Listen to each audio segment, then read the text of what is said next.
Muy buenas tardes a cada uno de los presentes y a quienes van a ver la grabación de esta actividad. Muchísimas gracias por estar acompañándonos. Vamos a dedicar unos minutos para describirles una generalidad de la iniciativa centroamericana sobre serpientes, puesto que ha habido varias personas que recientemente han conocido sobre esta iniciativa y que han mostrado interés.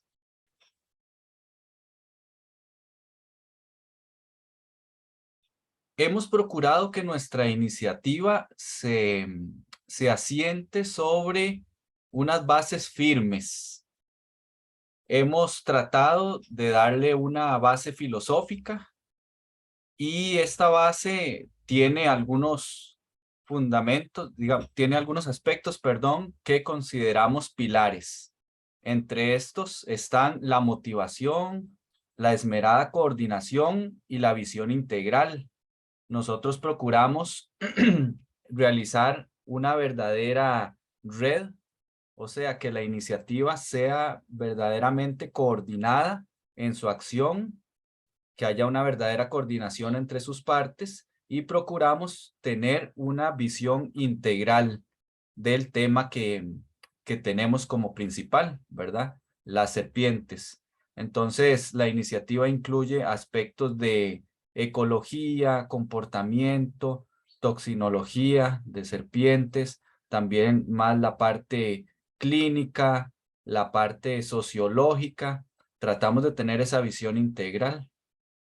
También procuramos tener vínculo con la comunidad. Parte de esto es este tipo de actividades que estamos realizando para transmitir ciencia a la comunidad en general. Otro pilar es la formación y mantenimiento de vínculos entre entidades, la transdisciplinariedad, el entusiasmo por el aprendizaje, el fomento de la investigación científica y una visión académica y de salud pública, no una visión comercial.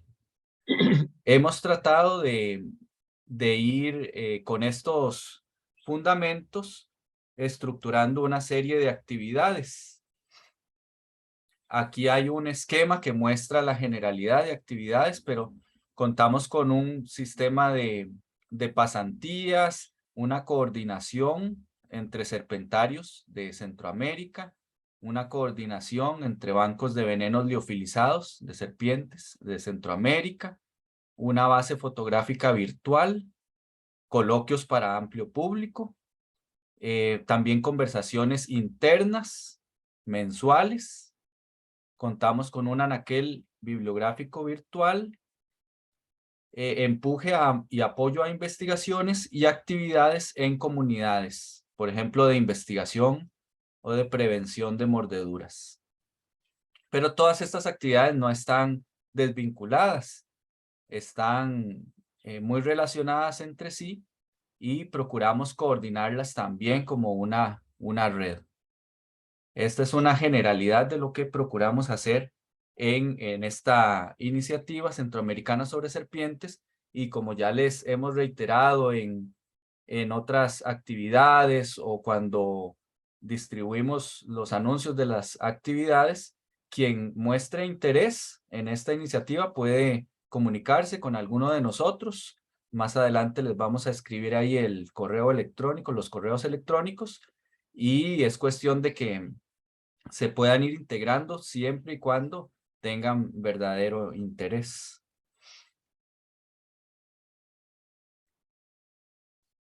Eh, Hoy tenemos a dos expositores, dos amigos, dos participantes de la iniciativa centroamericana sobre serpientes, muy queridos por nosotros, don José María Gutiérrez y doña Jacqueline Alger.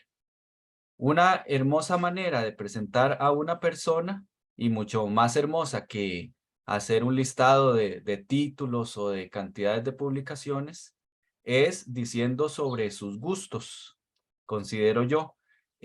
Tanto don José María como doña Jacqueline gustan de formar amistades científicas, de propiciar e impulsar la investigación, de motivar la inquietud intelectual, de hacer divulgación de calidad de la ciencia.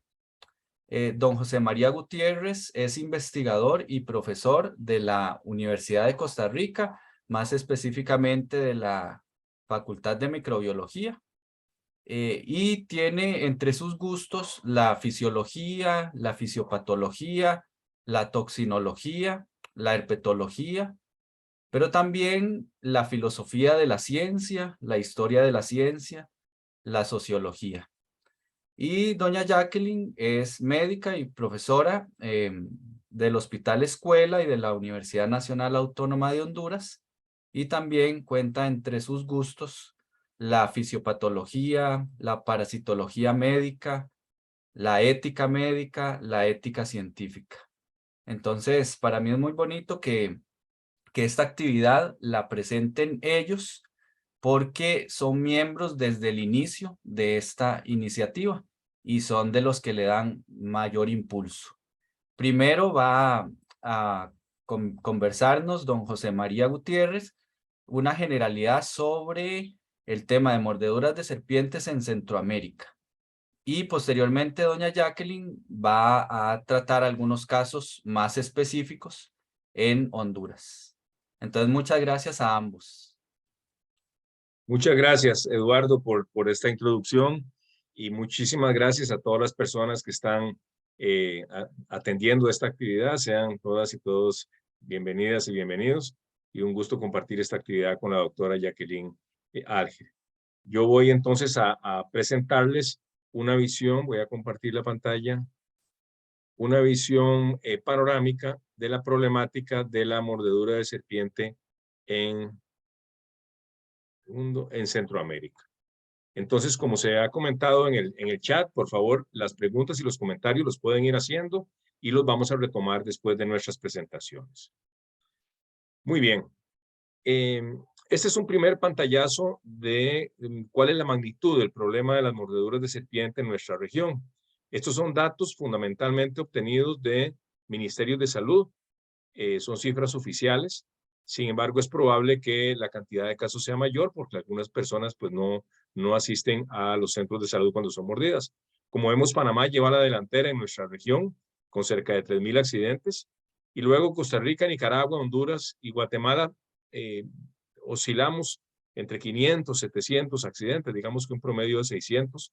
El Salvador tiene menos, alrededor de 100, y de Belice no hay una información muy clara, pero suponemos que hay cerca de 50 casos al año. Es decir, en total en nuestra región centroamericana hay entre 5,000 y 6,000 casos de mordeduras de serpientes. Y de acuerdo a datos oficiales, se computan cerca de 40 fallecimientos, aunque también pongo un signo de interrogación porque ese dato no está totalmente confirmado. ¿Cuáles son las serpientes? Bueno, nuestra región es una región muy rica en una herpetofauna muy diversa, ¿verdad? Y las dos principales familias de serpientes venenosas son la familia Viperidae y el Apidae. Las dos serpientes que ven ustedes arriba, Botrops asper, terciopelo, X o barba amarilla, y Crotalus, que es la cascabel, son las serpientes que la Organización Mundial de la Salud clasifica en categoría 1 en nuestra región, o sea, las serpientes de mayor importancia médica. Pero dentro de esa familia Viperidae tenemos muchas otras especies y géneros como Atropoides, Cerrophidium, Portidium, Lachesis, Botriequis, etc. Y luego en la familia Lapidae, que tiene menos importancia médica porque origina solamente entre un 1 y un 2% de los casos, tenemos las serpientes coral del género Micrurus, siendo Micrurus nigrocintus, la que ven ustedes ahí, la más importante. Entonces tenemos una fauna de serpientes venenosas muy rica y variada, y definitivamente la especie Botrops asper, la terciopelo barba amarilla, es la más importante en cuanto a número de accidentes y en cuanto a incluso mortalidad. Aquí les presento un perfil de la variación por meses de la mordedura de serpiente en Costa Rica. Es un dato de un trabajo de Mahmoud Sasa y Silvia Vázquez de hace ya de un tiempo, pero el patrón se mantiene. Vean que tenemos mordeduras a lo largo de todo el año, con dos picos interesantes a partir de mayo y a partir de octubre. Y esos picos de aumento de casos se relacionan mucho con el periodo reproductivo, el periodo de los partos de la serpiente terciopelo o barba amarilla. En cuanto a la distribución por edades de estos envenenamientos, vean que es un accidente, es un evento de salud que perjudica sobre todo a niños y a personas jóvenes en edad laboral, ¿verdad? Aunque hay accidentes y envenenamientos en todas las edades. Pero vean que es importante aquí accidentes en niños y en personas jóvenes en edad, en actividades laborales fundamentalmente. Aunque es muy interesante, algunos datos que hemos estado obteniendo en Costa Rica indican que un porcentaje bastante alto de las mordeduras ocurre en áreas peridomiciliares, es decir, cerca de residencias. Y ahí también se explica en parte el alto número de casos en niños. O sea, son accidentes que ocurren en zonas agrícolas, pero también a nivel peridomiciliar, sobre todo por la Botrops asper. Tenemos datos, como les mostré, de incidencia y de mortalidad. Sin embargo, no tenemos datos de otro problema muy grande de este fenómeno de salud, que son las secuelas físicas y psicológicas. Como este caso que vemos aquí en Sudamérica, hay casos así en nuestra región, por supuesto. Una persona mordida por una serpiente Botrops atrox desarrolló una necrosis en la extremidad superior y un tratamiento tardío que concluyó con una amputación.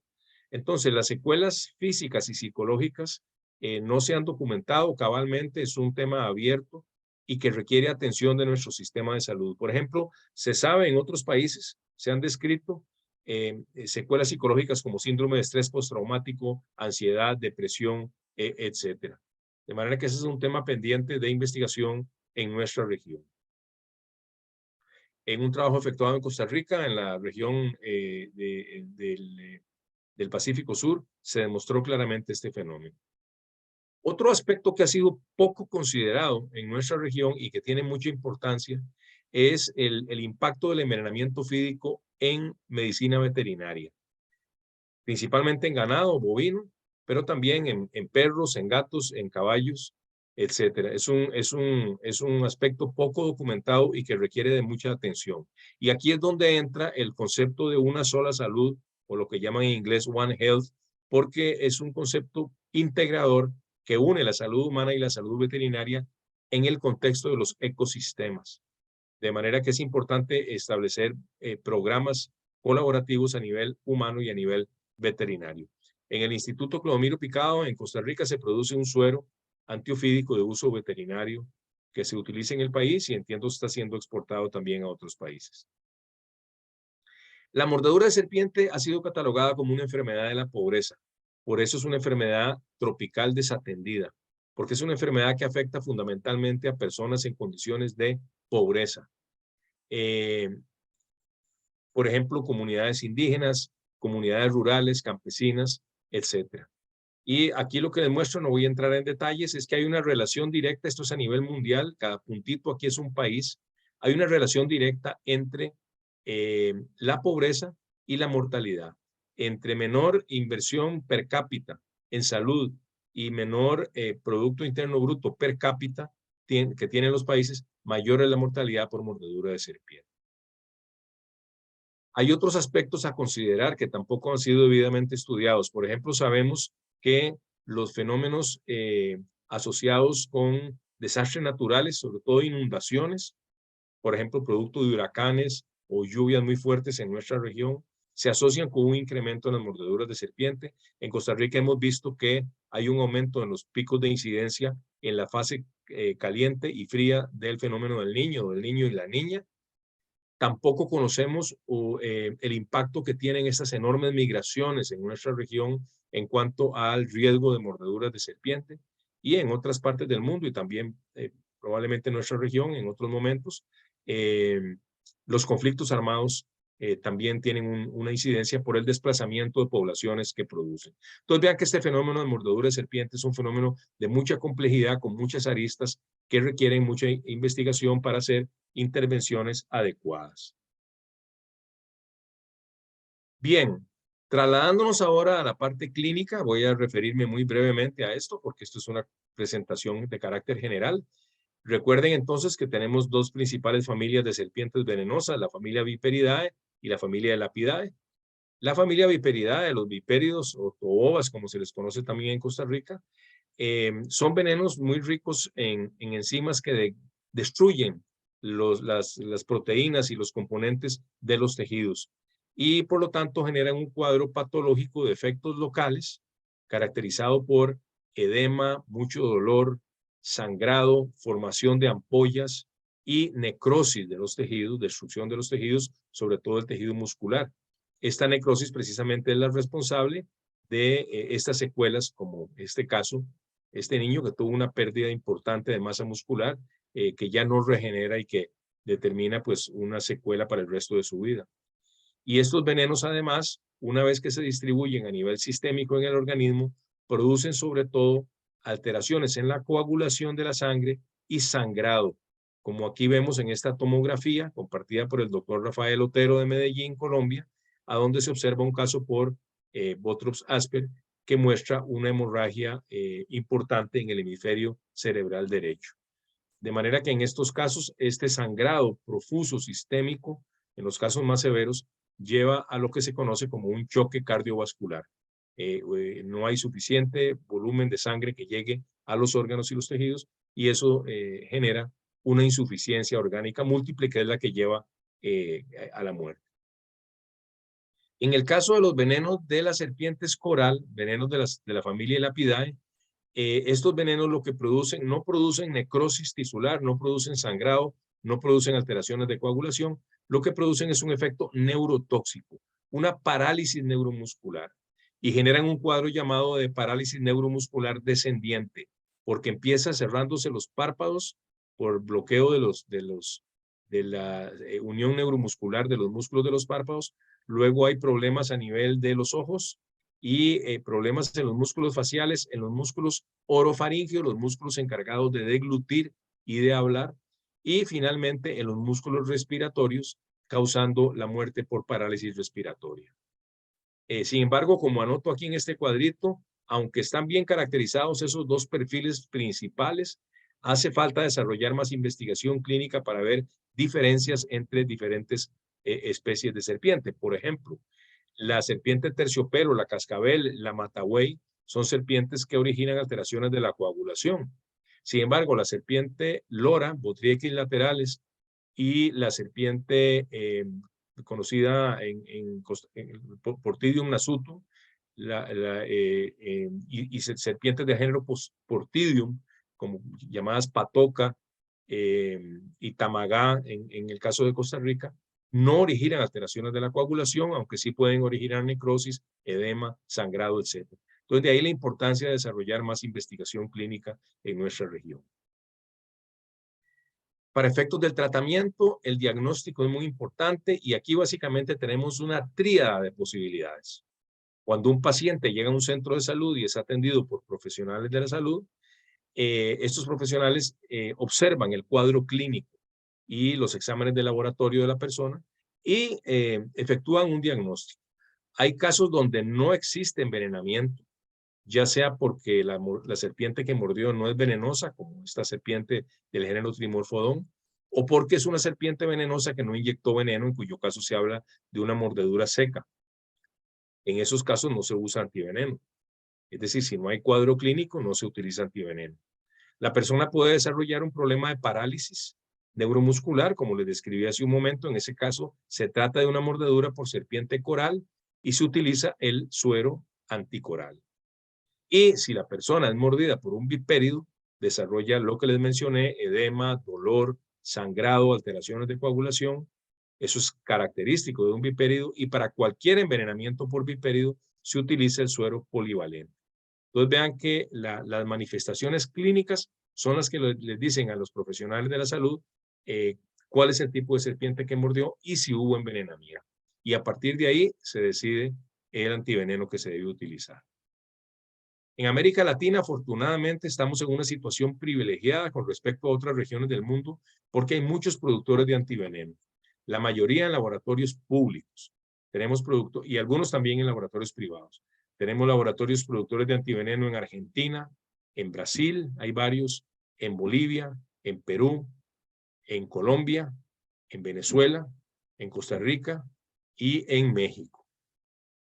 Y estos antivenenos pues son de diferente tipo y tienen eficacia contra ciertos venenos, a veces no contra otros, etcétera. Eso se ha estudiado.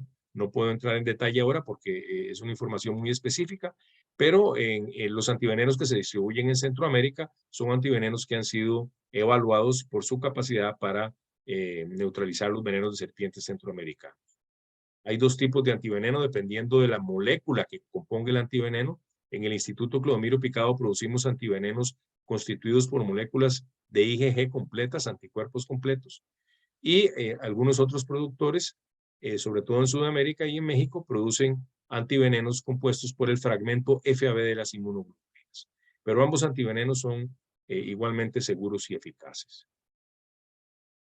Aquí les muestro el mapa con lo que les mencioné, los laboratorios públicos productores de antiveneno en nuestra región. Y estos laboratorios, así como tenemos esta iniciativa centroamericana sobre serpientes, así también existe una red, un consorcio de laboratorios públicos que se llama RELAPA, Red Latinoamericana de Laboratorios Públicos Productores de Antiveneno, que desarrollamos actividades de capacitación, de intercambio de información, de transferencia de tecnología, de seminarios, talleres, etcétera, bajo una lógica muy parecida a la que describió Eduardo, una lógica de solidaridad y de cooperación regional. Los antivenenos tienen que ser evaluados por su eficacia y su seguridad. Y el primer tipo de evaluación que se efectúa es la evaluación llamada preclínica. O sea, se evalúa en animales de laboratorio si los antivenenos son eficaces para neutralizar los efectos letal, hemorrágico, miotóxico, edematígeno, coagulante y desfibrinogenante. Tenemos mucha información sobre los antivenenos, específicamente el antiveneno del Instituto Clodomiro Picado ha sido muy evaluado contra venenos de muchos países en este protocolo de carácter preclínico. Y de hecho en el instituto elaboramos este manual con técnicas para evaluar la propiedad, la capacidad neutralizante de los antivenenos. De manera que la evaluación preclínica es muy importante. Aquí les muestro un estudio publicado en el año 2010, a donde colaboramos grupos de Costa Rica, Colombia, Perú, Brasil, Bolivia y Argentina, y se evaluaron una serie de antivenenos producidos en 6 países contra venenos, diferentes especies del género Bothrops. Y la conclusión fue que estos antivenenos tienen una gran capacidad de protección cruzada contra diferentes especies del género Bothrops, lo cual permite entonces que cuando un país no produzca su propio antiveneno o si lo produce tenga una dificultad en un momento determinado para tener la suficiente cantidad, otros países puedan aportar antivenenos para esos países. Bueno, eso ocurre en nuestra región centroamericana, el Instituto Clodomiro Picado y algunos otros productores también de Sudamérica y de México aportan antivenenos para los países de nuestra región. Es muy importante no solo evaluar los antivenenos preclínicamente, o sea, en animales de laboratorio, sino también a nivel clínico.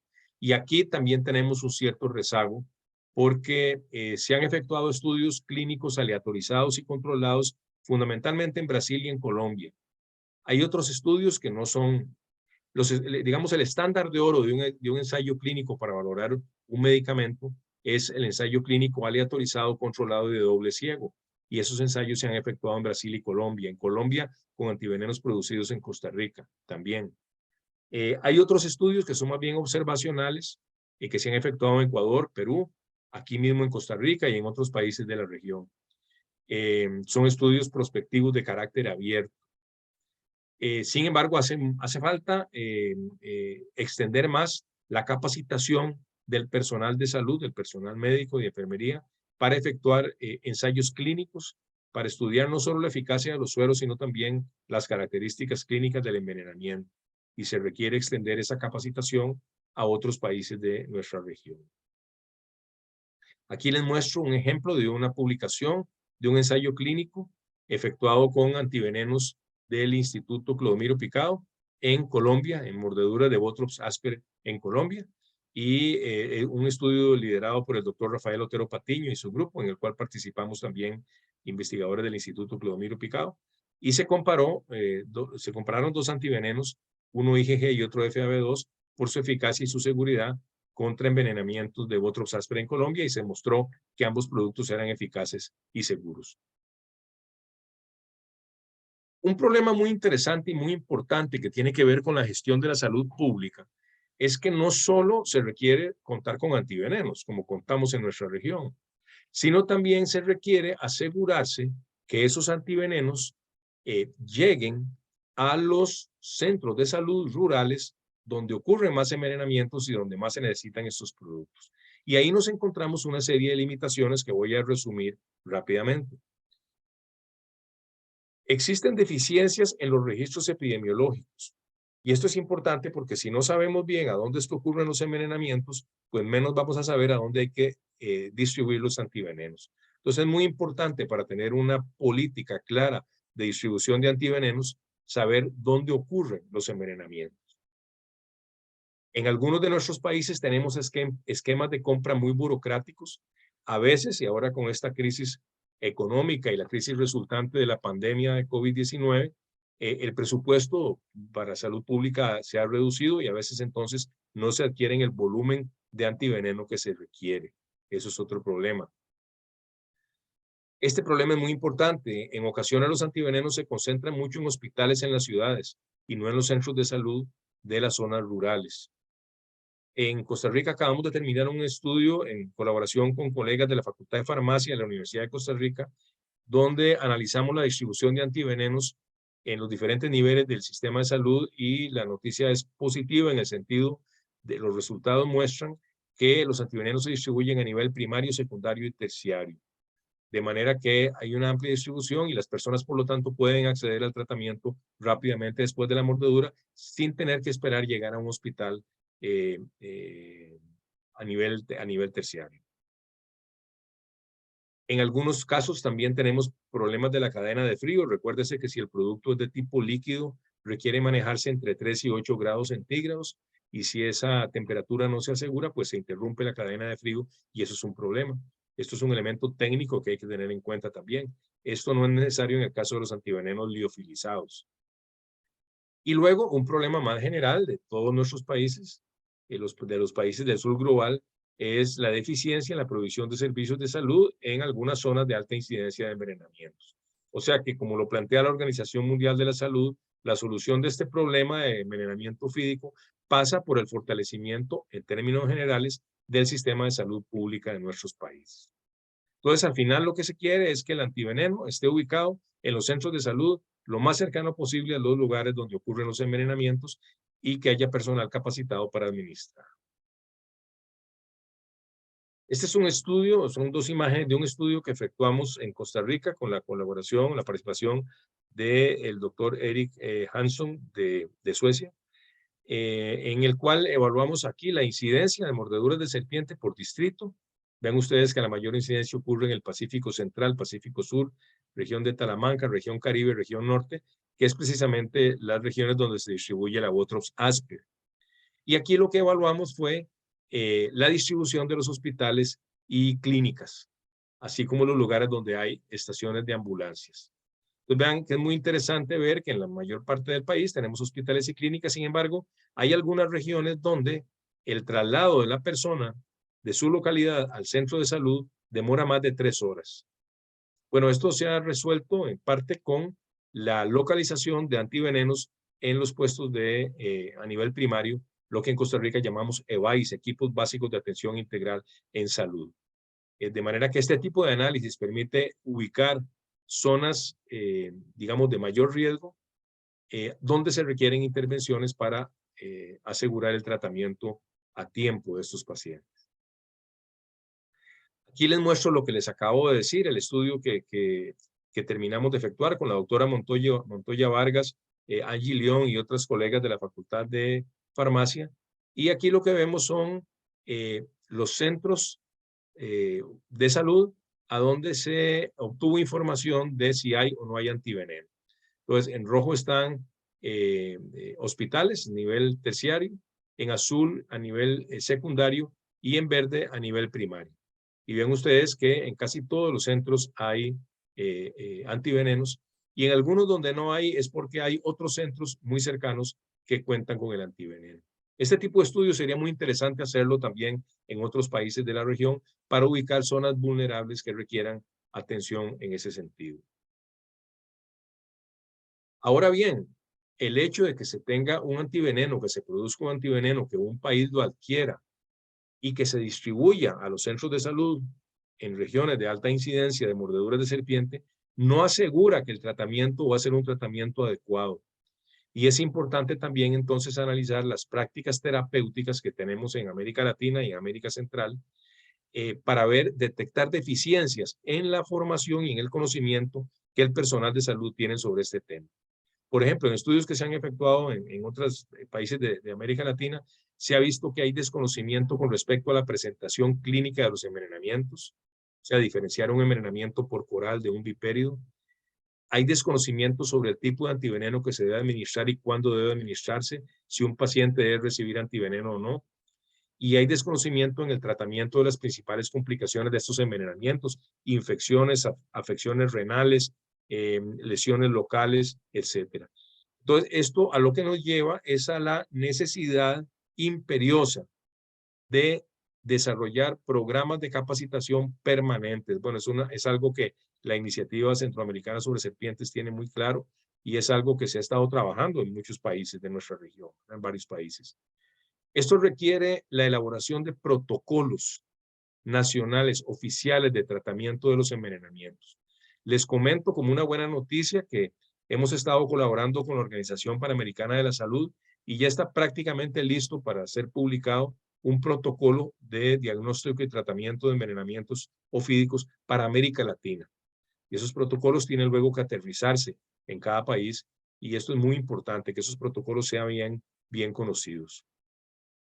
En Costa Rica tenemos en el Instituto Clodomiro Picado un manual que se ha distribuido en toda la región centroamericana sobre el envenenamiento ofídico y también elaboramos un algoritmo que se distribuye en los servicios de emergencias, de urgencias, en los centros de salud, sobre cómo se debe diagnosticar el envenenamiento y cómo se debe administrar el suero antiofídico, la dosis, etcétera, etcétera. Entonces, este tipo de actividad es fundamental. La capacitación del personal de salud, principalmente de medicina y enfermería, pero también de otras áreas de la salud como farmacia, microbiología, etcétera. Y en este sentido, deseo enfatizar la importancia de que los programas de estudio, los currículum universitarios en el área de la salud incluyan este tema de una manera consistente. Hemos visto que en diferentes universidades no siempre este tema es tratado de la mejor manera, no siempre se le da la atención y esto es fundamental. O sea, combinar la inclusión de este tema a nivel de cursos universitarios en el área de la salud con programas de educación permanente a nivel de profesionales ya trabajando en el campo de la salud.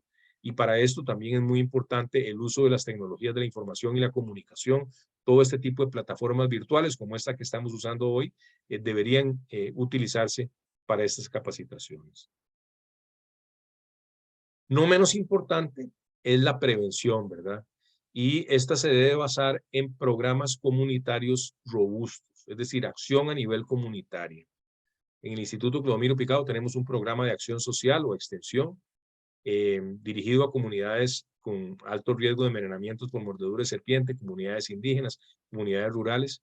Y aquí lo esencial es involucrar a estas comunidades en los programas, es decir, que no sean programas que vienen de arriba a abajo, verticales, jerárquicos, sino que sean programas a donde la misma gestación de la forma como se haga el programa sea concebida en interacción permanente con las comunidades, para que los contextos culturales, y esto es muy importante en comunidades indígenas, los contextos culturales sean muy tenidos en cuenta a la hora de diseñar estos programas de prevención.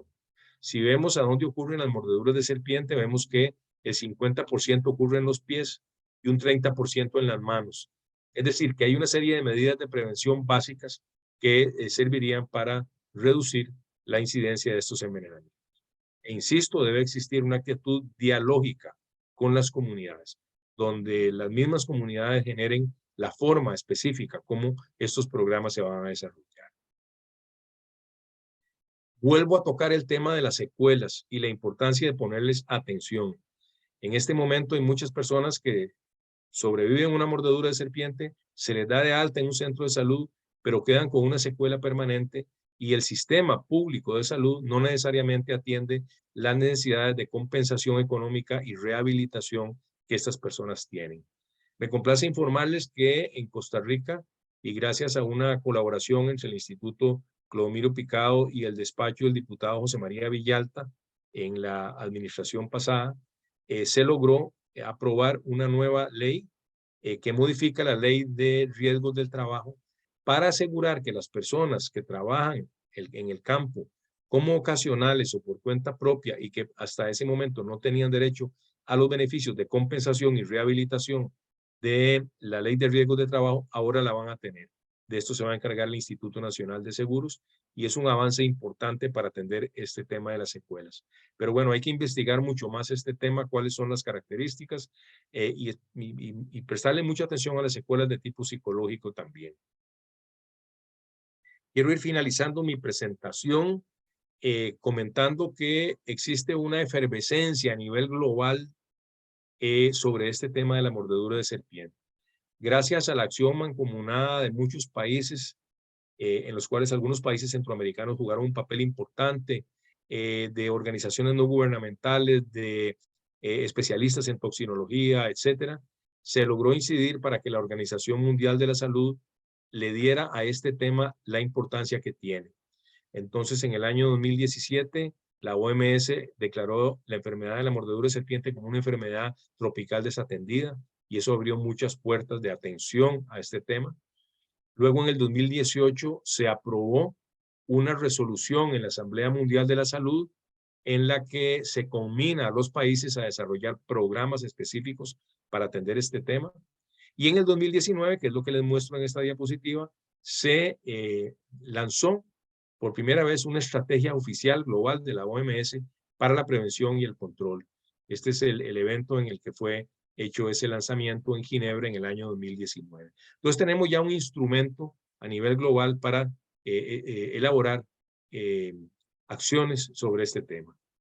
Este instrumento se basa en 4 pilares: tratamientos seguros y efectivos, empoderamiento e involucramiento de las comunidades, fortalecimiento de los sistemas de salud pública y establecimiento de cooperación, coordinación y búsqueda de recursos. El objetivo es que para el año 2030 reduzcamos en un 50% las muertes y las discapacidades por mordedura de serpiente. Esa estrategia está caminando en este momento y me complace decir que nuestra iniciativa centroamericana sobre serpientes ha participado de diferentes formas en esta estrategia, sobre todo en el tema de empoderamiento de las comunidades y varias compañeras y compañeros de esta iniciativa han tenido una participación importante en esta estrategia. Quisiera terminar diciendo que el abordaje de este problema tiene que ser un abordaje que involucre a diversos tipos de participantes, como la comunidad científica tecnológica, los productores de antivenenos, las autoridades nacionales de salud, los ministerios de salud, las autoridades regionales y globales de salud, las fundaciones internacionales, las organizaciones de la sociedad civil y la organización comunitaria es muy importante. Todo esto dentro de una filosofía de cooperación, integración y solidaridad. Entonces, el reto que tenemos es un reto muy grande de cómo incorporar, aglutinar a sectores muy diversos y un poco eso es lo que busca la iniciativa centroamericana sobre serpientes.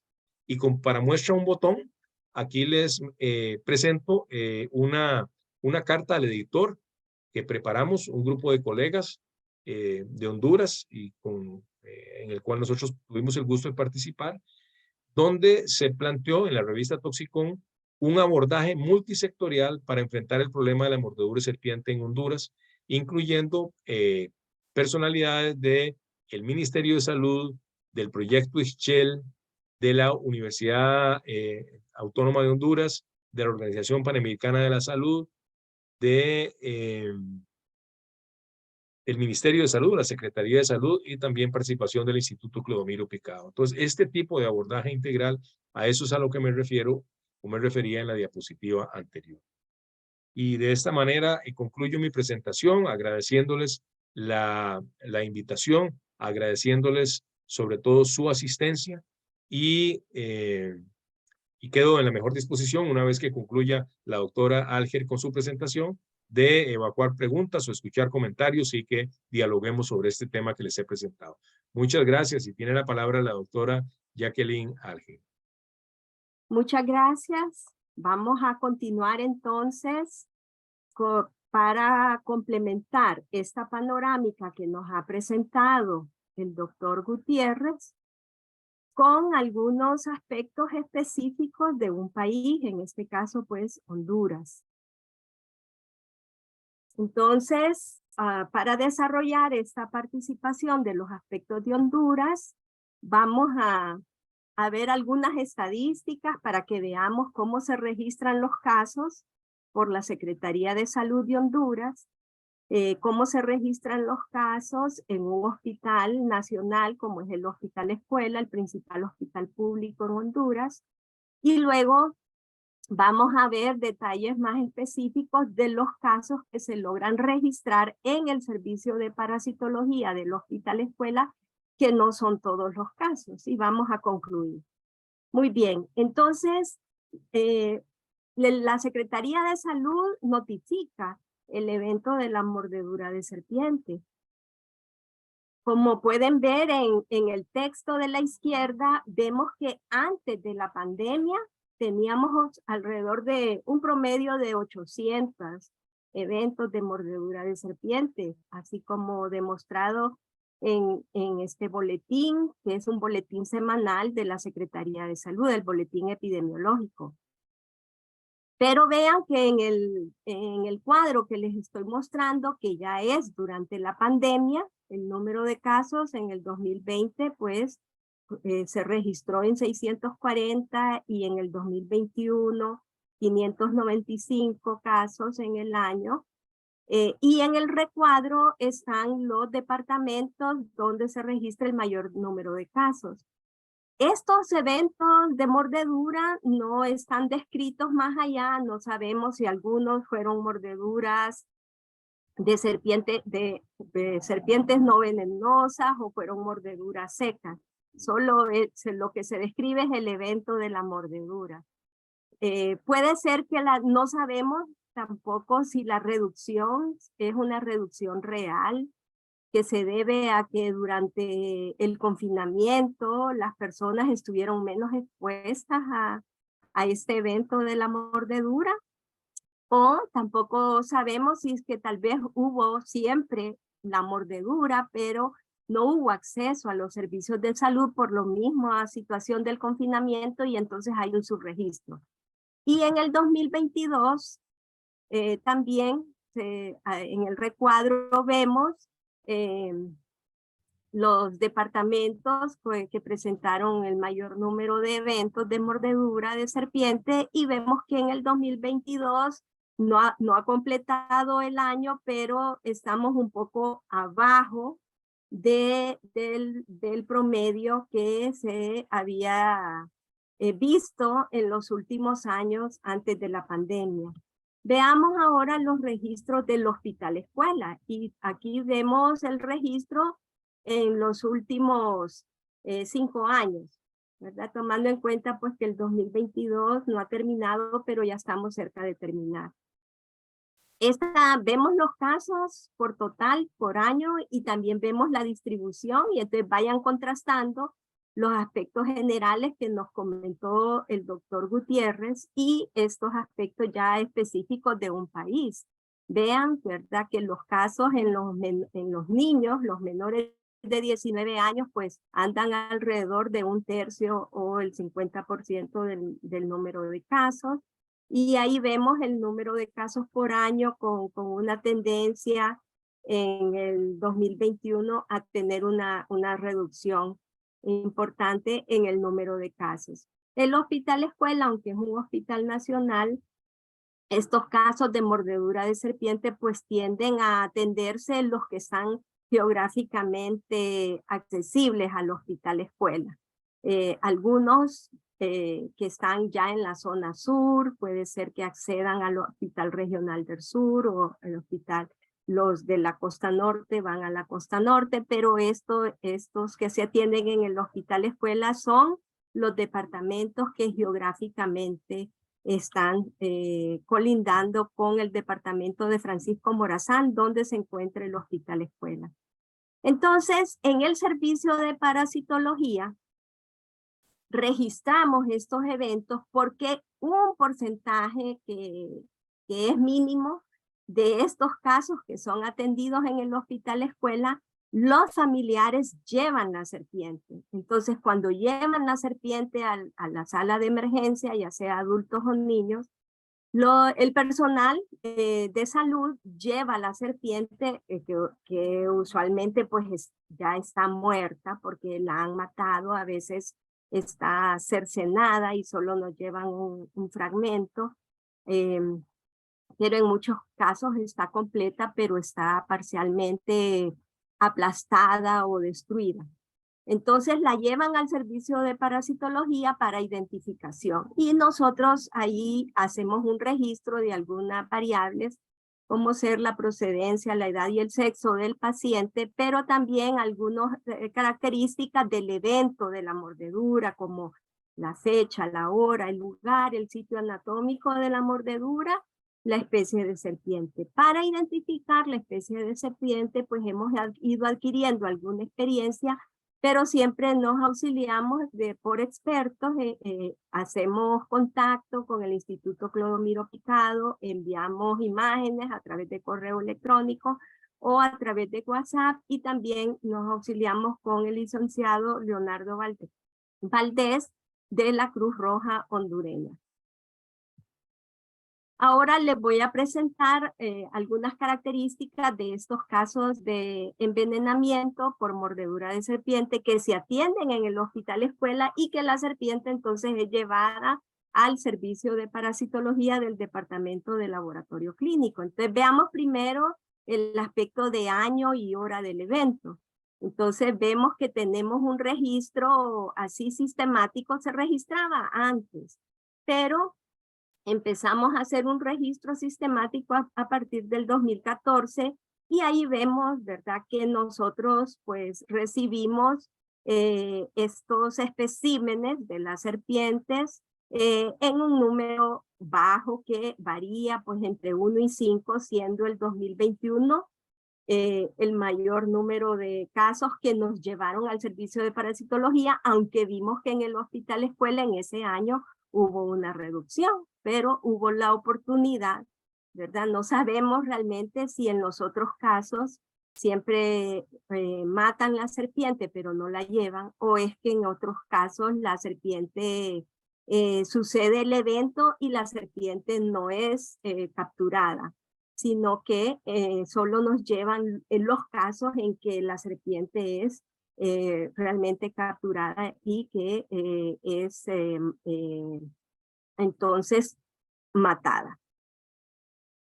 En cuanto a la hora del evento, vemos también, vamos contrastando con la información que nos compartió el doctor Gutiérrez, vemos que pues la mayoría de los casos sucede en horas vespertinas, después de las 5 de la tarde, usualmente después de las 6 de la tarde, y algunos en hora matutina. Y esto muchas veces va a depender del lugar y también va a depender de lo que estaba haciendo la persona. Y en algunos casos, pues esta información no se consigna y no es posible obtenerla.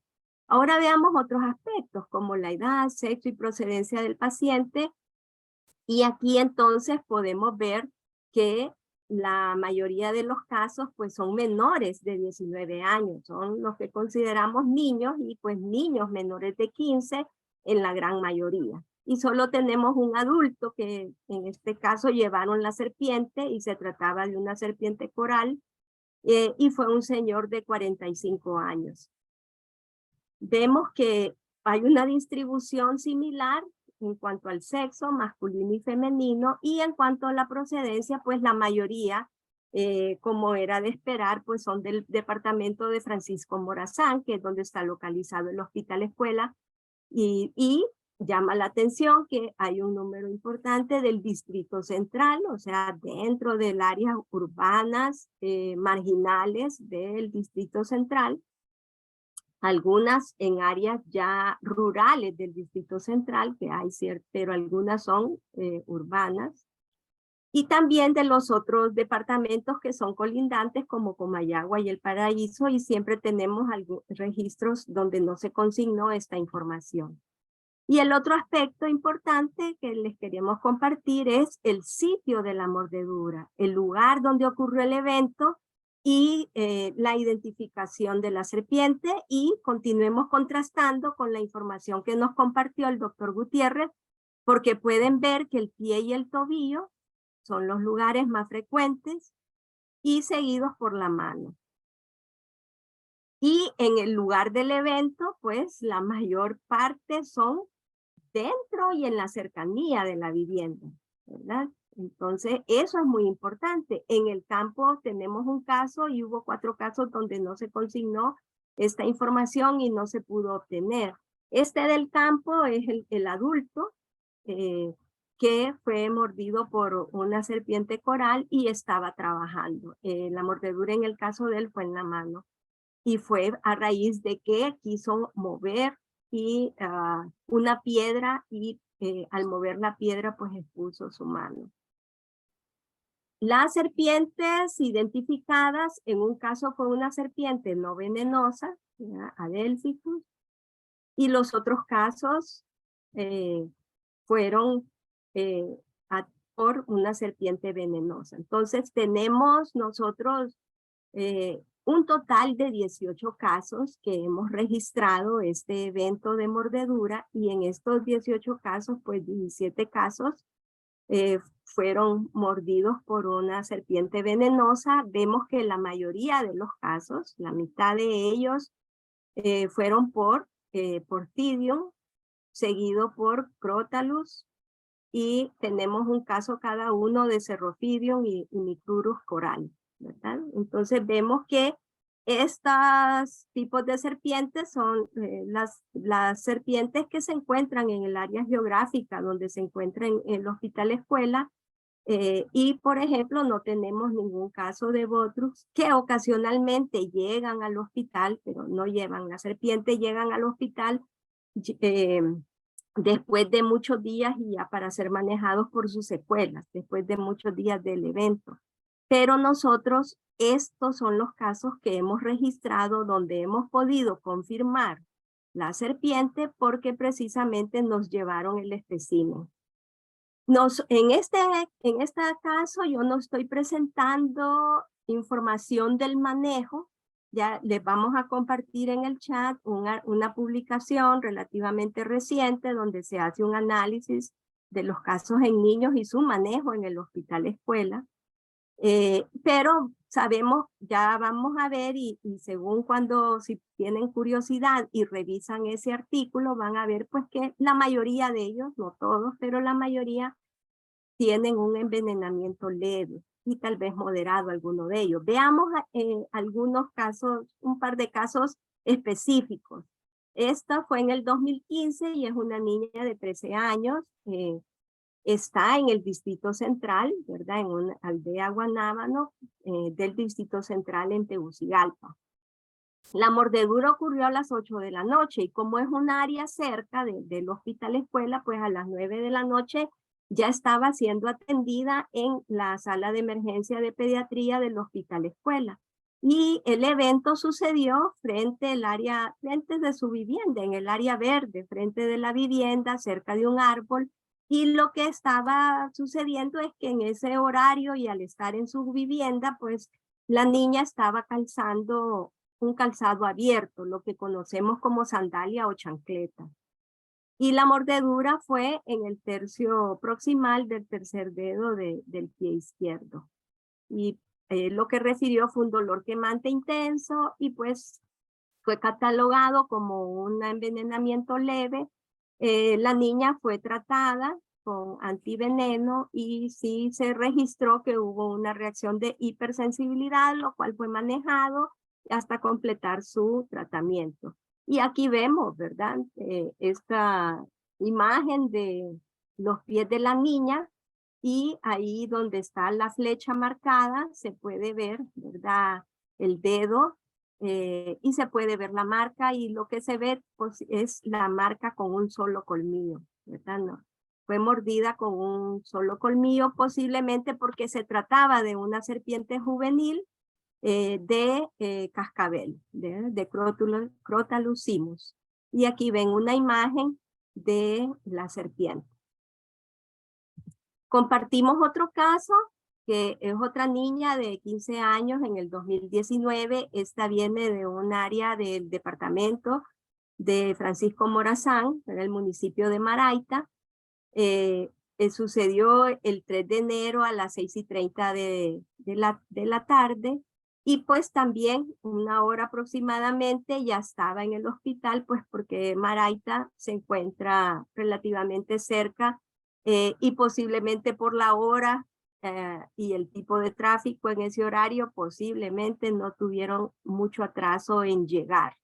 Y tal vez por la fecha, porque a veces es complicado el acceso por el tráfico. Tal vez no está lejos, pero hay un problema con el tráfico. El accidente ocurrió en el patio trasero de la vivienda, también estaba con calzado abierto, la mordedura fue en el pie, pero no en los dedos, sino que entre los dos maliolos en la parte posterior, ¿verdad? En el tobillo, parte posterior. Y en este caso, pues, en las marcas se podían apreciar los dos colmillos. Fue una mordedura con dos colmillos, y en este caso, pues, la serpiente que se identificó fue tamagas negro, y ahí vemos una imagen de la serpiente. Bien, vamos a resumir entonces lo que hemos presentado. Se identificaron 18 casos en este periodo en el servicio de parasitología, 17 casos de niños. La edad promedio fue de 8 años y medio. La mitad fueron niñas, procedentes de Francisco Morazán la mayoría, pero también de Comayagua y de El Paraíso, aunque hubo casos en que no se consignó esta información. Los eventos ocurrieron, los eventos en niños ocurrieron en su mayoría en la cercanía o dentro de la vivienda. La mordedura en su mayoría fue en el pie y tobillo, juntos hacen la gran mayoría, pero también hubo eventos en la mano. Y pues el caso de la mordedura no venenosa ocurrió en la espalda, porque fue un niño pequeño que cuando bajaron la ropa que estaba tendida en el alambre, la serpiente cayó y el niño que estaba ahí cerca de su mamá le cayó en la espalda, y así fue como lo mordió. Las serpientes fueron identificadas entonces como en su mayoría como Porphyrium, Ophryomegas, 9 casos, Crotalus simus, 6 casos, y un caso cada uno de Cerrophidium y de Micrurus. Y varios especímenes fueron identificados como juveniles. Vamos a concluir, ¿verdad? Los eventos de mordedura en niños ocurrieron en la cercanía de las viviendas, y esto es bien importante, ¿verdad? Ya lo recalcó el doctor Gutiérrez en su presentación. Los casos de mordedura por serpiente venenosa presentaron intoxicación leve en una proporción importante y fueron manejados con antiveneno de acuerdo, ¿verdad?, al tipo de serpiente, y tuvieron una buena evolución clínica. En algunos casos, los niños recibieron un exceso de tratamiento porque tal vez no requerían las dosis administradas, porque estos casos leves requieren una menor cantidad de antiveneno, y ahí es donde necesitamos hacer incidencia y capacitación. Algunos entonces presentaron reacciones adversas al antiveneno, pero esto fue manejado. En cuanto a las recomendaciones, debemos promover medidas de prevención alrededor de la vivienda, como eliminar residuos, acúmulos alrededor de la vivienda, mantener zonas de almacenamiento de granos, por ejemplo, libres de roedores. Al deambular al anochecer se debe usar calzado cerrado, hay que iluminar el camino. Y pues es necesario contar con personal institucional capacitado y la provisión adecuada de antivenenos. Aquí tenemos una imagen de una vitrina que tenemos dedicada a las serpientes en el servicio de parasitología, y contamos, ahí pueden ver, con varios libros y manuales de referencia, algunos donados por el Instituto Clodomiro Picado, otros donados por el doctor Carlos Javier Cepeda. Y quiero reconocer y agradecer al doctor Jorge García del Servicio de Parasitología por su gestión y apoyo en la recepción de los especímenes y el registro de la información, y al doctor Carlos Escobar del Hospital Escuela por proveer las estadísticas del Hospital Escuela.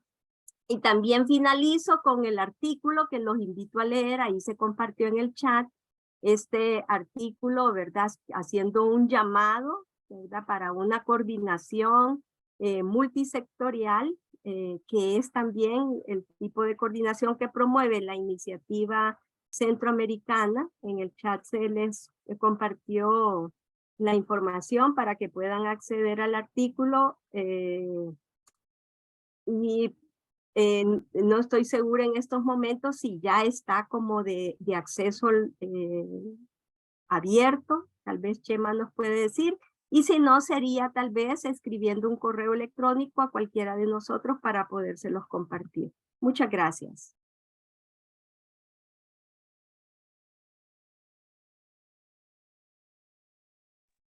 Muchas gracias, doctora Jacqueline, por su intervención. Igual, doctor José María Gutiérrez, vamos a dar inicio a las preguntas.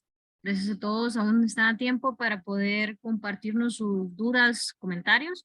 Vamos a iniciar con la primera pregunta, que es de Leonel Marineros para el doctor Gutiérrez, que dice: ¿cómo se puede describir la degradación del suero antiofídico y su efectividad después de la fecha de caducidad? Esto lo pregunto porque se han dado casos en la Mosquitia de personas que no usan el suero vencido por temor. También quiero consultar cuál es su opinión sobre la posibilidad del uso de suero de uso veterinario en humanos como un caso extremo. Entiendo que estos sueros poseen una elevada presencia de pirógenos. Muchas gracias, Leonel, y un gusto saludarte. Y muchas gracias por tus preguntas, muy oportunas. Con respecto a la primera, el suero antiofídico líquido debe ser mantenido, como mencioné, a una temperatura de refrigeración entre 3 y 8 grados centígrados. Y la fecha digamos, de validez del producto es de 3 años, la fecha oficial. El suero liofilizado se puede tener a temperatura ambiente y la fecha de validez es de 5 años. Sin embargo, hay una serie de estudios en nuestro instituto y en muchos otros lugares que han demostrado en realidad que el suero es más estable de lo que se pensaba y que en realidad su eficacia se mantiene más allá de esa fecha de validez. O sea, oficialmente la fecha de validez es 3 años para el suero líquido, 5 años para el suero liofilizado. Pero sabemos que una situación de emergencia como la que estás describiendo, a donde solo se tiene un producto que, digamos, tiene 2 o 3 meses de haber pasado la fecha de vencimiento, es un producto que perfectamente se puede utilizar en una emergencia, siempre y cuando la apariencia física del producto sea una apariencia translúcida, una apariencia transparente y no una apariencia de un líquido turbio. Si el líquido tiene turbidez, es un producto que no se puede usar, incluso dentro de su misma fecha, periodo de validez. Pero si el líquido, si el producto, el suero líquido, es transparente, no tiene evidencias de deterioro a nivel visual y han pasado algunos meses de la fecha de vencimiento y no existe otra opción que ese producto en un centro de salud, se puede utilizar como medida, digamos, de emergencia. Ahora, con respecto a la segunda pregunta, ahí la respuesta sería más bien negativa, ¿verdad? Ningún producto de uso veterinario se puede recomendar para ser utilizado en humanos. No porque el suero veterinario tenga pirógenos, porque en realidad no debería tener pirógenos. Un suero veterinario, suero humano o veterinario, para que pueda salir a distribución, tiene que ser un producto libre de pirógenos. La razón es porque un producto veterinario no se puede utilizar en personas, ¿verdad? Esa sería mi respuesta. Sí. De nuevo, me da mucho gusto saludarte. Muchas gracias, doctor. Vamos a continuar con la siguiente pregunta y es por María Cepeda. Nos dice: buenas tardes a todos. Mi consulta es: ¿han tenido apoyo o algún tipo de convenio con las secretarías de salud de los distintos países para llevar no solo la temática de la mordedura de serpientes, sino también la disponibilidad de antiofídicos a las comunidades? Bueno, yo creo que eso habría que contestarlo país por país. Yo puedo decir que en Costa Rica tenemos una muy buena coordinación, tanto con el Ministerio de Salud como con la Caja Costarricense del Seguro Social. Desde el Instituto Clodomiro Picado tenemos una relación permanente con esas instituciones y efectuamos actividades colaborativas. Sé que también en Panamá eso ocurre por el trabajo que han desarrollado en la Universidad de Panamá, el grupo de la doctora Laura Costa, junto con las entidades de salud, la Caja de Seguro Social y el Ministerio de Salud y otros participantes. En Honduras, como mencioné anteriormente, existe esa relación. Tal vez la doctora Álger ahora pueda comentar.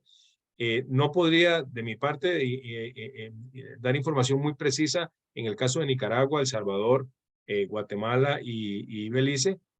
Probablemente yo asumo que sí existe esa coordinación, pero quizás si hay alguna persona de esos países podría dar una opinión un poco más fundamentada que la que yo puedo dar en este momento. No sé si la doctora Álger quiere comentar sobre Honduras. Sí, en el caso de Honduras, la Secretaría de Salud mantiene mantiene los antivenenos, tanto en almacenamiento en el nivel central, pero la gestión de las regiones sanitarias tienen que ellos gestionar para abastecer los hospitales y los centros de salud que tengan las condiciones. Siempre se escuchan quejas de que a veces no está disponible. Yo no tengo más información que en el hospital escuela. Entiendo que en el hospital escuela siempre está disponible, aunque han sucedido eventualmente alguna situación de no disponibilidad. Pero esto es lo usual, que debe de estar disponible y está. Las limitantes ya son de accesos porque donde ocurre el accidente, como lo describió el doctor Gutiérrez, muchas veces en esas áreas rurales lo que hay es establecimientos de salud con una infraestructura limitada que no permite tener el antiveneno. Y ahí es donde se deben tener como canales de evacuación de los pacientes cuando ocurren estos eventos de mordedura para poder agilizar su desplazamiento. Ok, perfecto. Muchas gracias. Me comentan en el caso de El Salvador, he estado chateando con doctores del departamento del CIATOX y me dicen de que de momento el suero solamente está en segundo nivel de atención, nada más en hospitales departamentales y básicos, no en clínicas ni unidades de salud a nivel local. Y en el caso de los anticorales nada más está como en un hospital que es como el hospital central que atiende más casos por mordeduras de serpiente, como para abordar un poquito en la práctica de nuestro país. Vamos a continuar con las preguntas. Bueno, agradezco a la doctora Luz Amaya que me pasó el dato en el momento. Vamos a continuar con las preguntas y seguimos con Javier Zúñiga que nos dice, doctora Jacqueline, me gustaría consultarle qué recomendaría usted para evitar tantas mordeduras de serpientes, sobre todo con los casos que menciona, en donde los accidentes pasan en los patios de las casas y en los pies de los pacientes. Y una pregunta para el doctor Gutiérrez, que dice cuáles serían los primeros auxilios que debería recibir un paciente mordido por serpientes. Sí, aquí quiero retomar la reflexión final que nos compartió el doctor Gutiérrez, que este es no un problema de un establecimiento de salud, de la Secretaría de Salud, sino que es multidisciplinario, transdisciplinario, multisectorial, donde entonces hay una serie de actores y ahí tendría que participar educación, las mismas comunidades, los gobiernos locales, la sociedad civil, empezando porque ellos tendrían que estar informados y ahí es donde sería la principal incidencia institucional gubernamental para informarlos para educarlos, para comunicarles los riesgos y luego implementar con ellos una respuesta adecuada de prevención. Porque, y aquí quiero también lanzar algo, porque estaba recientemente leyendo una discusión sobre los accidentes de tránsito y hay un movimiento mundial que dicen no le debemos llamar accidentes de tránsito porque son prevenibles. Entonces yo estoy tratando de no utilizar ya esto de accidente ofídico porque realmente también es prevenible. Y ahí en el chat, ¿verdad? En algún lugar del chat se habla de accidente ofídico y nosotros tendemos a llamarlo así, yo lo he llamado así, pero estoy tratando ya de no llamarle accidente ofídico porque es prevenible y tal vez por ahí podemos hacer una incidencia y ahí pues si alguien más quiere comentar o el doctor Gutiérrez quiere comentar sobre ese aspecto. Cambio. Muchas gracias.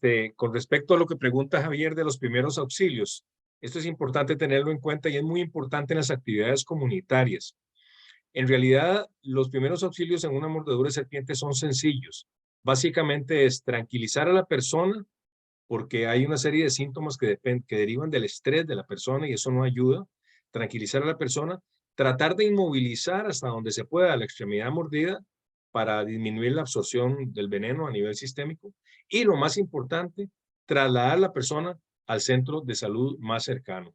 Es muy sencillo lo que hay que hacer.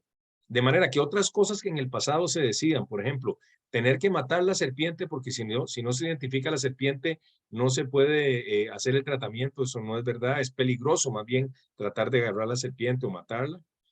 No se recomienda el torniquete de ninguna manera porque causa necrosis del tejido y más daño. No se recomienda la succión ni con la boca ni con aparatos de succión porque eso no retira veneno y trae más complicaciones. Y menos aún se recomienda hacer incisiones, que era algo que se hacía antes, cortes en el sitio de la mordedura, disque para que el veneno salga. En realidad el veneno es inyectado más profundo y más bien una incisión introduce una infección y además en una persona que tiene la coagulación alterada nos lleva a un sangrado profuso.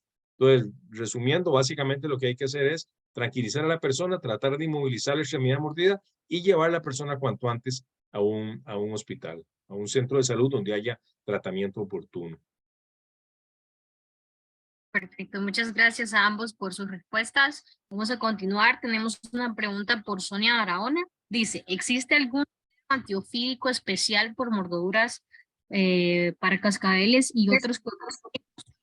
¿O se usa el equivalente por cervipedios? Si es así, ¿qué tan efectivo es este suero teniendo en cuenta que el veneno de las cascabeles tiene también neurotoxinas? Muy buena pregunta. Ocurre lo siguiente, la cascabel centroamericana, las ejemplares adultos de la cascabel centroamericana a partir de su madurez sexual tienen un veneno muy parecido al de la terciopelo barba amarilla. Es un veneno hemorrágico, coagulopático, necrotizante. No es un veneno neurotóxico. Las cascabeles juveniles y recién nacidas en nuestra región sí tienen un veneno neurotóxico. Entonces, el suero polivalente que distribuye el Instituto Clodomiro Picado cubre a las cascabeles y en los últimos años se ha introducido el componente también neurotóxico para neutralizar la eventualidad de un envenenamiento por una cascabel juvenil o recién nacida que cause un efecto neurotóxico. En otras palabras, lo que estoy diciendo es que el suero polivalente es perfectamente eficaz para neutralizar las mordeduras por cascabel en nuestra región. Ahora bien, conversando con la doctora Alger a lo largo de los años, porque ellos reciben casos de mordedura por cascabel y como nos mostró ahora, algunas cascabeles juveniles, la información que ella nos ha dado, y ahora me puede corregir si me equivoco la doctora Alger, es que no han visto casos de envenenamientos por cascabel juvenil que lleven a neurotoxicidad. Probablemente la razón es porque la cantidad de veneno que inyecta una cascabel juvenil o recién nacida es muy baja, muy pequeña, como para producir un cuadro neurotóxico sistémico, que sí ocurre con las cascabeles de Sudamérica, con la Crotalus durissus terríficos. Ahí hay un cuadro neurotóxico muy serio. Entonces, para resumir, la evidencia que tenemos es que el suero polivalente, que incluye el veneno de cascabel, cubre los envenenamientos por la cascabel en la región. No sé si de manera que no es necesario tener un suero específico para cascabel.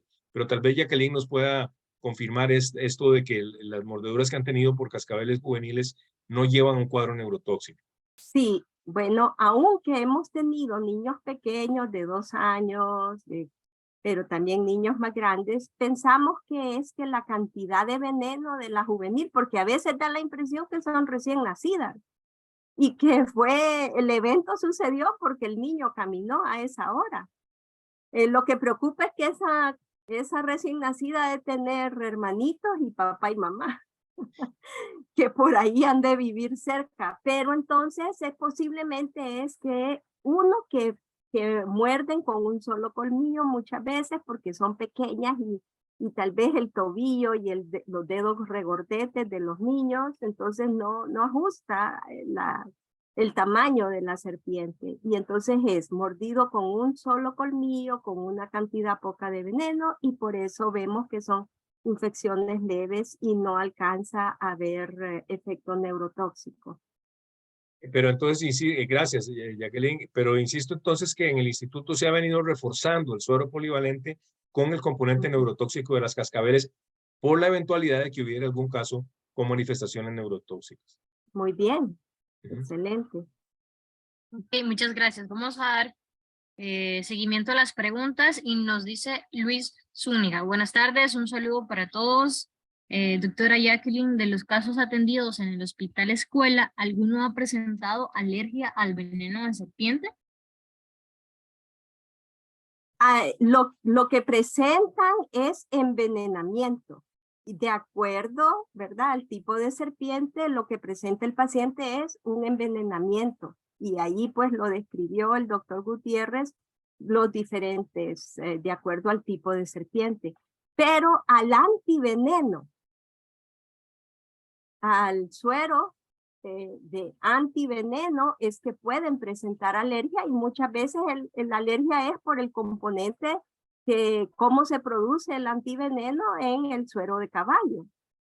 Entonces ahí tal vez el doctor Gutiérrez puede ampliar, pero hemos visto lo más frecuente es la hipersensibilidad temprana, ahí mismo se maneja, el paciente comienza a presentar urticaria, rosetas, y entonces se detiene, se maneja con esteroides y luego se reanuda, porque le damos prioridad a administrar el antiveneno, pero si hay manifestaciones en la piel, pero también hay manifestaciones respiratorias por la reacción de alergia, entonces se va manejando así hasta que se complete el antiveneno según se requiera. Pero también puede suceder la hipersensibilidad tardía, que a veces ocurre varias semanas después y los pacientes regresan con esa manifestación, que usualmente son unas lesiones nodulares, alérgicas en la piel, que se llaman abones. Y eso sucede, pero no siempre se registra. Y allí creo que también hay que hacer incidencia para que se registre mejor esta información.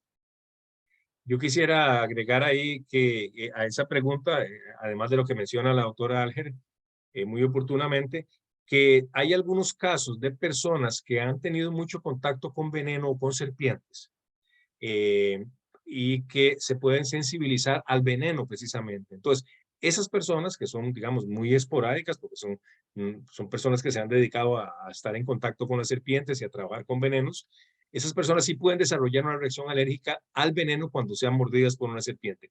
De hecho, hace poco ocurrió precisamente en Honduras con un colega costarricense que estaba trabajando allá con una serpiente del género Atropoides en Honduras.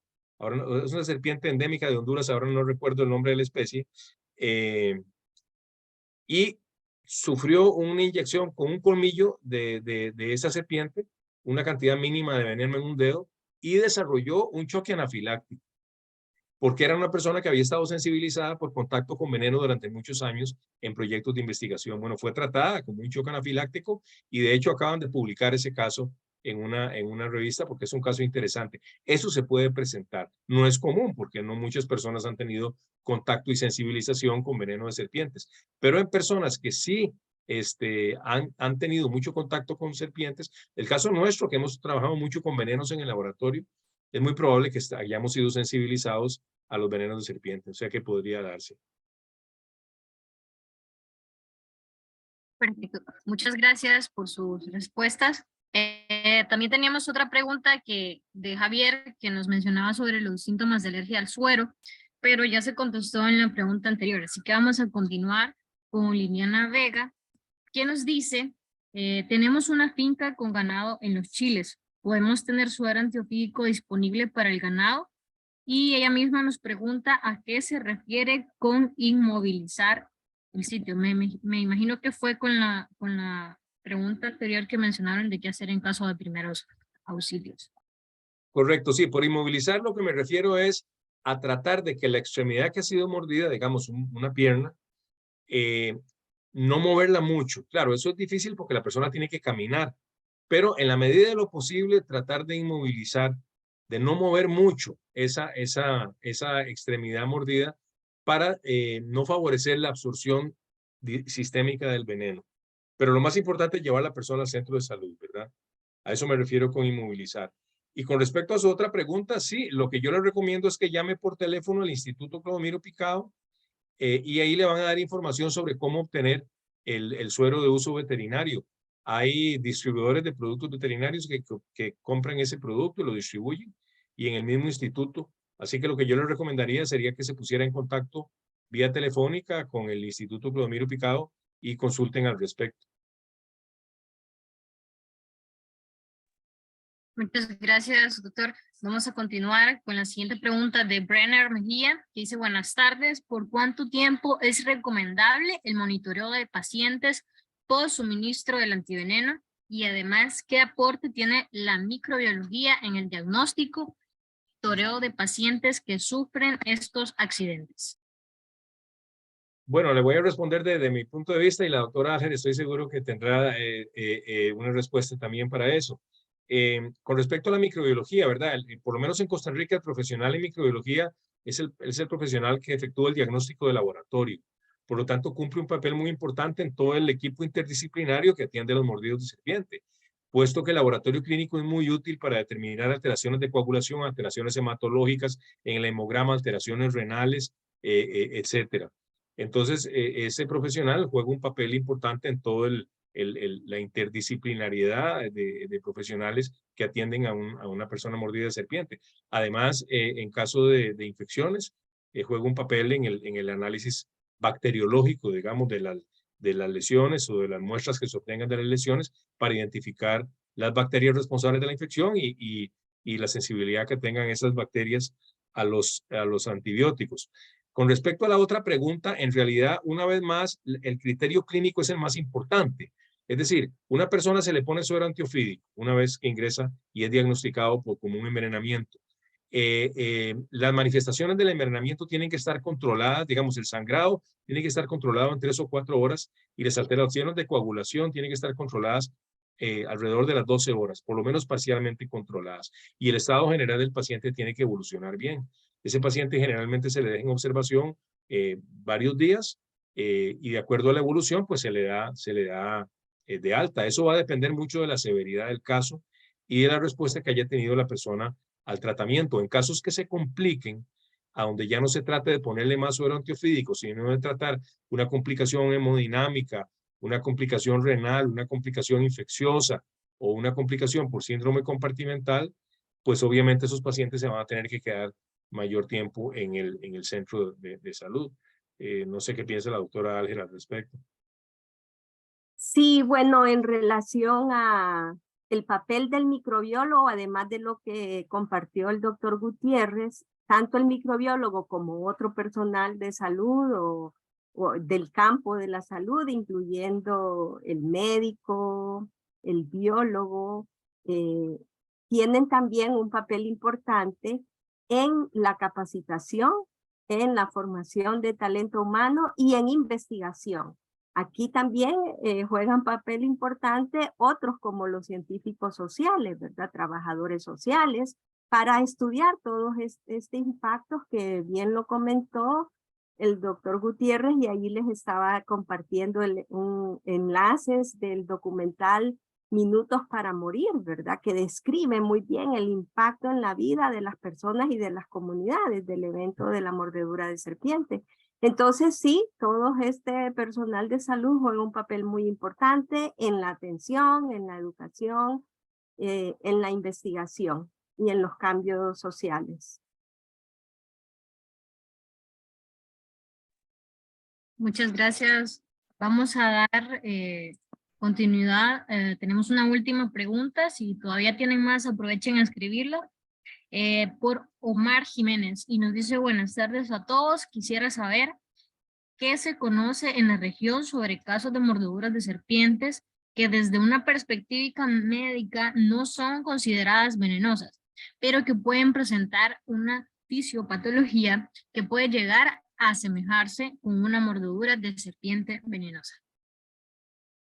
Sí, es una pregunta muy interesante, ¿verdad?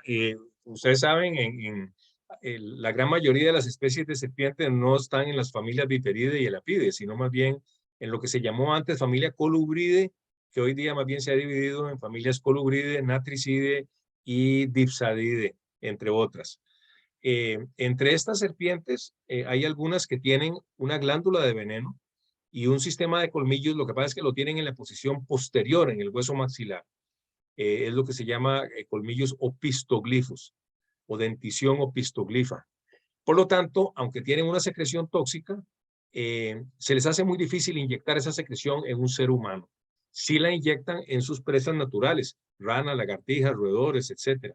Y por lo tanto, para esas presas naturales sí son serpientes venenosas.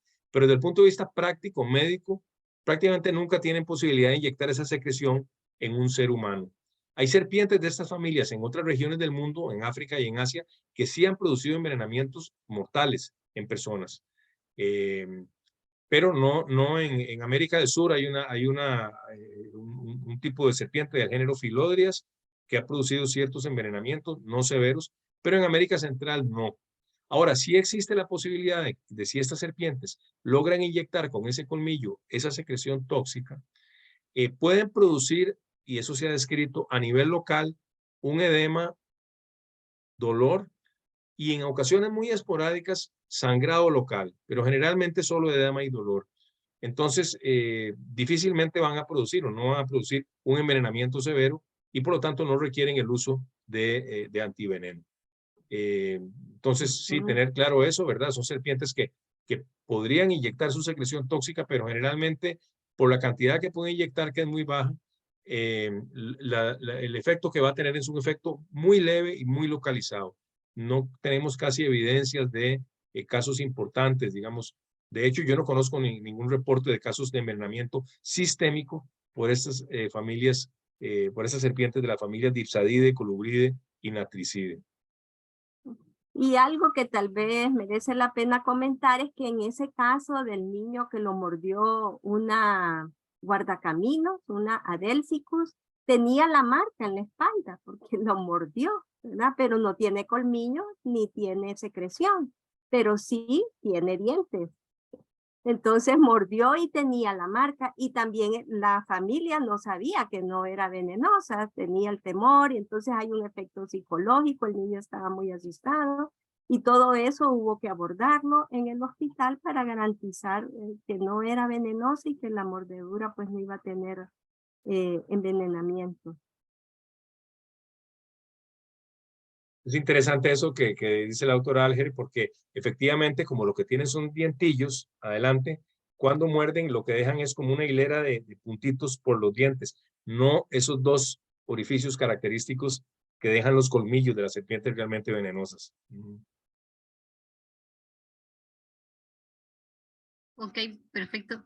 Muchas gracias a ambos por responder a bastantes preguntas que hemos tenido acá a lo largo de esta conversación. Muy interesante. Yo también tenía como una curiosidad que mencionaron una de las preguntas y es que hablaban sobre la neurotoxicidad en acorde al estadio de las crótalus y mencionaban que por lo del suero antiofídico y todo eso, porque yo tengo entendido que lo hacen obviamente con microdosis de veneno de cada una de las especies representativas, pero por ejemplo acá en Centroamérica que tienen esas esa particularidad. Dice que no importa que sea que cría o adulta, siempre neutraliza el veneno sin importar que sea como neurotóxico. Entonces, mi duda es que agregan, que aíslan la proteína y agregan esa parte de la proteína en el suero antiofídico, han hecho como alguna modificación en el suero antiofídico para que pueda contrarrestar el efecto del envenenamiento en este caso, porque estaba leyendo un artículo científico del pasado sobre este tipo de cuestiones de la variabilidad del veneno en cuanto al estadio de la serpiente. Entonces sí me entró bastante esta curiosidad y quería aprovechar a hacer la pregunta.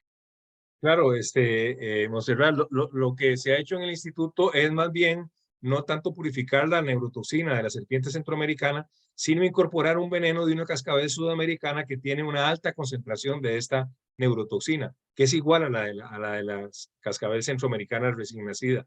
Entonces, al utilizar ese veneno de la sudamericana, se está incorporando el componente neurotóxico y se está ampliando el espectro de neutralización para cubrir no solo los venenos de cascabel hemorrágicos, necrotizantes, coagulopáticos, sino también los venenos neurotóxicos. Entonces se resolvió de esa manera, introduciendo un veneno, y eso se publicó en un trabajo de investigación, introduciendo un veneno sudamericano que tiene una alta concentración de estas neurotoxinas. Ok, perfecto, muchas gracias. Bueno, con esto terminamos la jornada de preguntas y nos quedamos con Eduardo con el último comentario.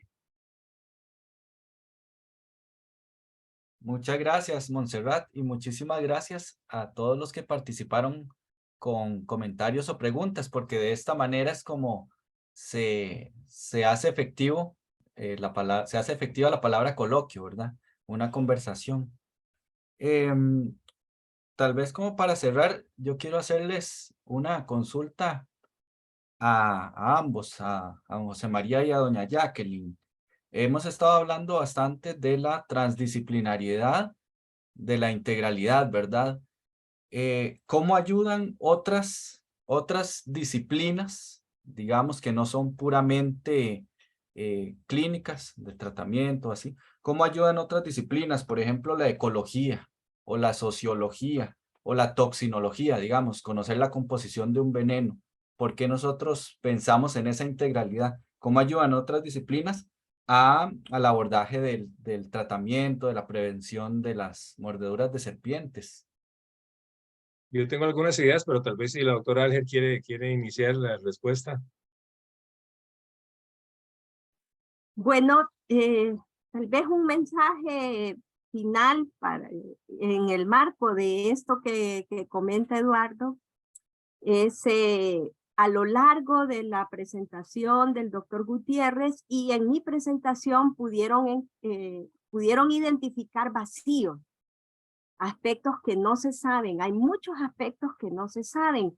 Tal vez se saben en el mundo, en la ciencia, pero no lo conocemos en nuestros países, en Centroamérica. Es posible que algunos países, Costa Rica, Guatemala, Panamá, tienen un poco más de desarrollo en cuanto a investigaciones locales. En Honduras, en El Salvador, tal vez tenemos menos, pero en general hay muchos aspectos que no sabemos y donde podemos incidir haciendo investigación. Y pues para realizar estas investigaciones, de acuerdo a lo que se necesite, se requieren estos equipos multidisciplinarios, transdisciplinarios, porque como pudieron ver y tomando el concepto de una sola salud, el evento de mordedura de serpiente es multidimensional, ¿verdad? Tiene todos estos aspectos, el aspecto humano, el aspecto animal, el aspecto del ambiente, el aspecto ecológico. Entonces, sí que es muy importante la participación multidisciplinar. Sí, coincido totalmente con la doctora Asher y complementando esas palabras. Por ejemplo, conocer la historia natural de las serpientes, su ecología, es fundamental. ¿A dónde están las serpientes? ¿Qué hábitos tienen? ¿Qué tan frecuentemente se les encuentra en zonas agrícolas o cerca de las casas? Esa es información de carácter ecológico, herpetológico, fundamental. O, por ejemplo, investigación antropológica. O sea, cuáles son las cosmovisiones que tienen las comunidades, por ejemplo, comunidades indígenas sobre las serpientes. ¿Cuál es la visión que tienen de la medicina occidental, de los servicios de salud? ¿Cuál es la visión que tienen de lo que representa una mordedura de serpiente? Hay elementos místicos, digamos, en esas cosmovisiones que requieren el abordaje de tipo antropológico. O, por ejemplo, el área de economía de la salud, es decir, análisis costo-eficacia, costo-beneficio de diferentes intervenciones en salud pública que puedan determinar cuáles son las intervenciones más efectivas para tratar un problema como este. O, por ejemplo, bueno, el tema de la gestión de la salud, cómo organizar los servicios de salud. Esos son profesionales con una especialización en esa área particular. Incluso yo me atrevería a decir profesionales de comunicación, cómo transmitir mejor los conceptos de prevención y qué hacer en caso de una mordedura. Ahí se requiere toda una estrategia de comunicación que requiere especialistas en esos temas. O incluso, yo diría, especialistas en derecho, que alguien pensaría que tiene que ver eso con mordedura de serpiente. Bueno, el análisis de la legislación vigente, el proponer nuevas leyes que ayuden a las personas afectadas, o la participación de psicólogos y psicólogas para analizar las secuelas psicológicas de esas personas y cómo se les puede ayudar. Entonces, ven ustedes que es un entramado de interdisciplinariedad donde muchas personas podrían aportar. Aquí el gran reto es no solo sumar a estas personas al tema, que hace mucha falta, sino también integrar a esas personas en equipos de trabajo interdisciplinarios. Ahí está el reto principal, no trabajar como si fueran compartimentos independientes, sino compartimentos integrados. Pero yo creo que es claro que muchas profesiones y disciplinas pueden aportar en este campo. Muchísimas gracias, Chema y doña Jacqueline. Creo que esta reflexión que ustedes hacen es excelente como para ir cerrando la actividad, porque esa es una de de los pilares, recuerdan, es como la esencia de esta iniciativa, ¿verdad? Podríamos estar trabajando cada quien por su lado, pero la intención de la creación de esta iniciativa es que haya esta coordinación, estas sinergias, trabajo bien coordinado. Entonces, creo que es un comentario muy bonito como para cierre. Montserrat, ¿alguna otra participación hubo o ya no más? ¿Cómo estamos por ahí? Pues de momento, aquí terminamos con las preguntas. Nada más tenemos comentario de Lionel Marineros. Feliz de poder saludar al doctor y a la doctora. De 2 años dice que gustaría, junto con la iniciativa, hacer un documento sobre el reconocimiento de especies peligrosas, incluyendo las opistroglifas y otras especies de animales y peligrosas de Honduras, comenta. Bueno, muchas gracias. Es algo muy importante, sí. Sí, gracias. Y aprovecho también para decirles que si alguien de los presentes desea integrarse más en la iniciativa, por ejemplo, proponiendo alguna investigación, algún trabajo en colaboración, pueden escribirnos. O si desean estar recibiendo comunicaciones, también pueden escribirnos. Y muchas gracias, Chema y doña Jacqueline. Muchísimas gracias a ustedes más bien por la invitación, por la presencia de este nutrido grupo de personas interesadas en este tema. Es muy estimulante para nosotros en la iniciativa ver el interés que se ha mantenido y ha crecido.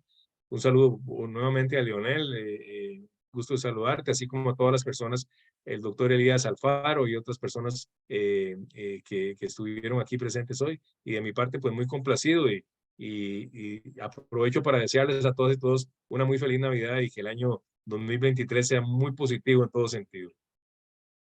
Gracias, doña Jacqueline. Igual me sumo pues al agradecimiento por la oportunidad de compartir y pues aprendo mucho de ustedes que son los verdaderos expertos cada vez que nos reunimos y compartimos y con las preguntas pues también se aprende mucho. Muchas gracias por la oportunidad.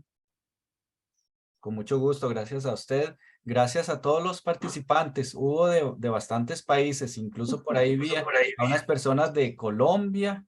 Ahí nos vamos a estar comunicando, pues claramente de El Salvador, de Nicaragua, Costa Rica, por ahí Panamá. Entonces sí, estamos consiguiendo eso de verdadera integración. Bueno, muchísimas gracias a todos. Hasta luego, que esté muy bien.